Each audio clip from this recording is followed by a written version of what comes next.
Hello and welcome to Express News with me, Deepika, your daily half-an-hour window that brings you all the latest news and updates in 30 minutes. Let's begin. Indian Prime Minister Narendra Modi participated in Meri Mati Mera Desh campaign's concluding event at Kartavya Path in New Delhi. During the closing event, Prime Minister Narendra Modi said that the Kartavya Path was witnessing a momentous Mahayagya on Sardar Patel's birth anniversary. During the program, Prime Minister Narendra Modi inaugurated the Amrit Vatika and Amrit Mahotsav Memorial. Prime Minister also launched Mera Yuva Bharat platform for youth of the country. Prime Minister Narendra Modi also visited a digital exhibition during the concluding ceremony. India celebrated National Unity Day on Tuesday, commemorating the birth anniversary of independence hero Sardar Vallabhbhai Patel, also known as Iron Man of India. President of India Draupadi Murmu led the nation in celebrating the National Unity Day, also known as Rashtriya Ekta Divas. She paid floral tributes to Sardar Patel at his statue in New Delhi. Vice President Jagdeep Dhankar, Home Minister Amit Shah and Union Minister Meenakshi Lekhi also paid floral tributes. To mark the occasion, Indian Prime Minister Narendra Modi visited Gujarat to pay tribute to Sardar Patel at the Statue of Unity, the world's tallest statue. Prime Minister administered the Oath of Unity to the gathering at a function held at Ekta Nagar in Narmada district. On the birth anniversary of Sardar Patel, Prime Minister Narendra Modi witnessed the National Unity Day parade comprising march contingents from the Border Security Force and the State Police Force as well. Addressing the countrymen after attending the celebration, Prime Minister Narendra Modi hoped that this day will further the spirit of unity and brotherhood in the society. Prime Minister Narendra Modi said the event at the Red Fort on the 15th of August, the parade on the 26th of January at Kartavya Path and the Unity Day celebrations at the banks of Narmada have become the three powers of nation's upliftment. As part of the celebrations, Run for Unity event was organized in New Delhi. Indian Minister Amit Shah flagged it off from the Major Dhyan Chand National Stadium. Indian Defence Minister Rajnath Singh participated in Run for Unity program in the state of Uttar Pradesh. President of India Draupadi Murmu arrived in Leh on Tuesday to participate in the Union Territory Foundation Day celebrations. She will also visit the Siachen Glacier Base Camp to lay a wreath at the Martyrs Memorial. Indian Vice President Jagdeep Dhankar conferred degrees and medals on students on the third convocation of the Royal Assam Global University in Guwahati on Monday. Indian Road Transport and Highways Minister Nitin Gadkari inaugurated and laid the foundation stone for 26 national highway projects on Tuesday with an investment of more than 17,500 crore rupees. The minister said that the construction of new bridges will elevate congestion and enhance trade, tourism and socio-economic progress in the region. The Indian Air Force has retired one of its three remaining squadrons of the aging MiG-21 fighters. These fighters will gradually be replaced by the indigenous light combat aircraft Mark 1A aircraft. Moving on to business and economy, Indian share markets close at 63,874.93 as Sensex shed 237 points. Nifty declines 0.32% to end at 19,079.6. Indian rupee closes at flat 83.26 against the US dollar. Gold futures stood at 61,199 rupees per 10 grams on Multi-Commodity Exchange of India Limited. Silver futures traded at 72,539 rupees per kilogram on the MCX. Brent crude was trading at around $88.09 US per barrel on the 31st of October this year. Samsung Electronics flagged a gradual recovery in demand in 2024 after reporting its highest quarterly profit so far this year. US stocks closed with more than 1%, bouncing back from the previous week's sell-off. Dow Jones rose up 511.37 points to close at 32,928.96. Japan's stock market opened slightly weaker as the Bank of Japan wraps up its two-day policy meeting, with Nikkei 225 slipping 0.18%. Apple introduces new MacBook Pro and iMac computers and 3 new chips to power them, redesigning its graphics processing units. Israel's Prime Minister Benjamin Netanyahu has made it clear that Israel would not agree to a ceasefire in Gaza, drawing parallel to the United States' position after Pearl Harbor in 1941 and the September 11 attacks that took place in the year 2001. The United Nations is urging for the opening of the Kerem Shalom crossing to provide aid to the besieged Gaza Strip. The United Nations states that multiple borders crossing are necessary and Kerem Shalom, controlled by Israel, is the only suitable one. Aid has been trickling into Gaza from Egypt via the Rafah crossing so far. Commissioner General of the United Nations Relief and Works Agency for Palestine Refugees says nearly 3,200 children have been killed in the Gaza Strip in just over 3 weeks. As per a United Nations commissioner, dozens of United Nations aid workers have been killed this month during Israel's sustained offensive on Gaza, in the highest toll of any conflict worldwide in such a short period of time. Israel Defense Forces struck sites in the Gaza enclave to neutralize Hamas terrorists with airstrikes. Videos released by IDF shows Israeli soldiers on the grounds in Gaza. Airstrikes struck Hezbollah's infrastructure in Lebanon on Tuesday. The Israeli army has released the footage of the airstrikes when fighter jets struck Hezbollah terror infrastructure in Lebanon, including weapons, posts and sites used by Hezbollah. Hamas militants claims they fired anti-tank missiles at Israel's invading forces. The Al-Qassam Brigade, Hamas's armed wing, said it clashed with Israeli forces invading the southern Gaza axis early on Tuesday. Hamas released a video of hostages on Monday. Efforts to secure additional releases through back-channel efforts coordinated by Qatar appear to have been put on hold following the start of the ground operation. Israel said its forces attacked Hamas gunmen inside the Islamists' vast tunnel network beneath Gaza after Prime Minister Netanyahu dismissed calls for a halt to fighting. In a latest, Israeli Defense Forces spokesperson has said that the Israeli soldiers are engaging in an intense battle in which they are eliminating terrorists. In yet another attack on a refugee camp in Gaza, Israel struck the city of Jabalia, where several are presumed dead and many are missing under heavy rubble.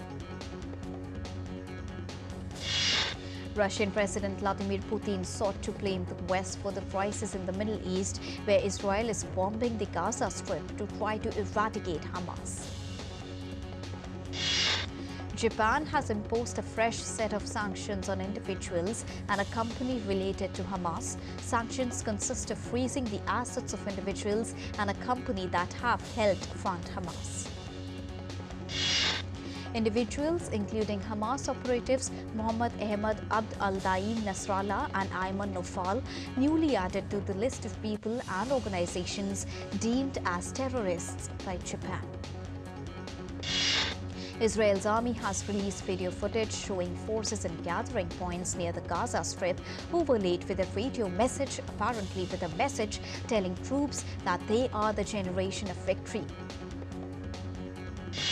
Russia and Ukraine have accused each other of respective military operations over the past 24 hours, striking each other's military targets and command posts. The Ukrainian Armed Forces General Staff has also revealed that in the past 24 hours, there have been 30 battles in the frontline areas. The Taliban government in Afghanistan said some 60,000 Afghans returned between the 23rd of September to the 22nd of October from Pakistan that announced to expel undocumented migrants that do not leave. Survivors of the Nova festival have found a space to heal themselves from their trauma in a rehabilitation center in central Israel. Surrounded by nature, the Ronnet Farm allows young festgoers to talk through their experience and provide them with a relaxing setting that encourages them to open up with psychologists and consultants. A public health catastrophe is imminent in Gaza. The World Health Organization has warned amid overcrowding, mass displacement and damage to infrastructure. Russia has tightened security in its Muslim-majority North Caucasus region after a weakened anti-Semitic riot there. Britain's King Charles begins four-day state visit to Kenya on Tuesday. The king plans to acknowledge painful aspects of a shared history that included almost 7 decades of colonial rule. Spain's Princess of Asturias, Leonor, marked her 18th birthday on Tuesday by swearing allegiance to the country's constitution before the lawmakers in the parliament. 6 presidential candidates in Democratic Republic of Congo, including President's main rivals, called for urgent measures to prevent potential fraud in the upcoming general elections. US President says he intends to end the participation of Gabon, Niger, Uganda and Central African Republic in the African Growth and Opportunity Act trade program. As per the European Mediterranean Seismological Center, a magnitude 6.2 earthquake struck the Fiji Islands region on Tuesday. Scientists have detected a surprising amount of a rare version of helium called helium-3 in volcanic rocks on Canada's Baffin Island, lending support to the theory that the noble gas is leaking from Earth's core. Powerful water currents inundated the pathways leading to the renowned Iguazu Falls at the Argentina-Brazil border, a result of the falls swelling due to heavy water flow. Tourists on the Brazilian side of Iguazu Falls can still visit various circuits in the area, but they cannot use the metal walkways that lead into the falls. Bolivian firefighters and volunteers battled fires in the forest near Madidi National Park, a protected area in northwestern Bolivia that includes a portion of the Bolivian Amazon. The fire has consumed extensive crops and is approaching Madidi National Park, one of the most important biodiversity reserves in the country. Drone footage taken over Ciudad in Acapulco showed the devastation caused by Hurricane Otis. The storm caused flooding, roof damage, submerging vehicles and severing communications. The city's population of nearly 900,000 is desperate for food and water. 2 people have been killed and dozens of homes destroyed in bushfires raging across Australia's northern Queensland state. Residents gasped for breath in India's New Delhi as air quality remained very poor on Tuesday as citizens blamed deforestation for rise in pollution levels. The air quality in Mumbai was recorded as moderate. However, a layer of smog continued to vitiate the air of the India's financial capital on Tuesday. The air quality in Mumbai was recorded at 120, while anything above 60 is considered as unhealthy. Turkmenistan celebrates the Day of the Turkmen Alabay, one of the most ancient dog breeds on earth of about 3,000 to 6,000 years old. For many centuries, Alabay has been not only a faithful helper and defender, but also a true friend of the Turkmens. Scientists extract sequenced RNA molecules from a species known to be extinct since 1936 of a Tasmanian tiger more than a century old. The sample that was tested for the project was killed in 1888 and has been stored there since 1891. Animals enjoy Halloween treats at Whipsnade Zoo in England, which is home to almost 245 species. People of Central Highlands, Vietnam preserve their local forest, considering it the most valuable treasure of their lives. Their determined efforts have contributed to the conservation of the forest in the locality for decades, choosing to save forest from centuries. The third edition of the Sagwa El Hamra International Camel Racing Festival has been organized by the Moroccan Camel Racing Federation. The activities at the Camel Race Festivals are marked in commemoration of the 48th anniversary of the Green March Day. The 23rd Vietnam Film Festival, that spotlights the building of a rich and humane national film industry, is scheduled for the 21st till the 25th of November. Indian actor Dhanush is all set to play the role of legendary music composer Ilayaraja in the latter's biopic. The film will hit the floor in the year 2024. Indian actor Hrithik Roshan locks the script for the fourth part of his hit superhero franchise, Krish, of which the shoot will begin next year. The award-winning musical Wicked celebrates 20 years on New York City's Broadway. The show, Wicked, began in 2003, crossing over $5.5 billion via North American and international productions in 16 countries. Nigeria submits first of its kind Pidgin language film called Mami Water, hoping it will be entered for a foreign language Oscar. After picking up several awards, including at this year's Sundance Film Festival, Mami Water was shot entirely in black and white.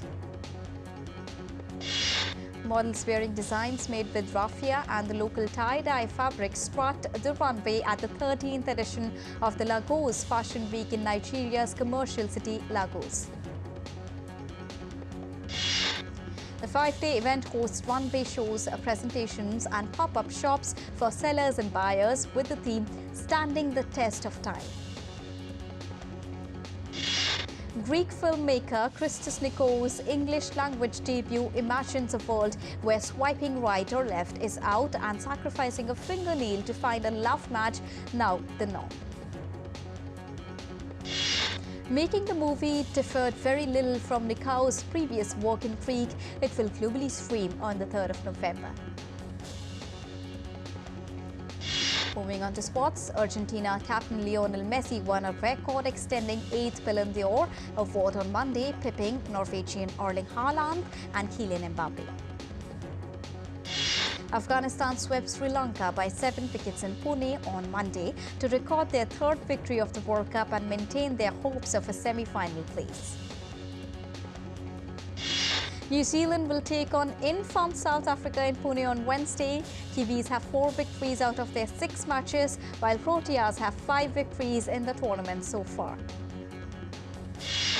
India beat People's Republic of China by 2-1 in hockey in their third round match of the Women's Asian Champions Trophy in Ranchi on Monday. Spaniard Carlos Alcaraz admitted on Monday that rival and world number 1 Novak Djokovic beat him when they practiced together over the weekend. Alex de Minaur escaped from the opening round of the Paris Masters on Monday, saving a match point as he defeated Andy Murray by 7-6, 4-6 and 7-5. Austrian qualifier Dominic Thiem battled back from a set down to upset Swiss Stan Wawrinka in a late 2.5-hour first-round match at the Paris Masters. American seed Taylor Fritz advanced to the Paris Masters second round on Monday. Fritz seeded 9th East past Argentine Sebastian Baez by 6-1 and 6-4. South African President Cyril Ramaphosa on Monday said he was declaring 15th of December as public holiday to celebrate the country's Rugby World Cup victory. The Springboks claimed a record fourth Rugby World Cup on Saturday with a 12-11 victory over old foes New Zealand. And Rugby Australia confirmed on Tuesday that it had accepted Eddie Jones' resignation as coach of the Wallabies. And with this, it's a wrap here on Express News for now, but news and updates will continue here on DD India. So don't go anywhere, keep watching and keep tracking DD India for all latest news and updates. Thank you so much for joining us right now. Namaskar.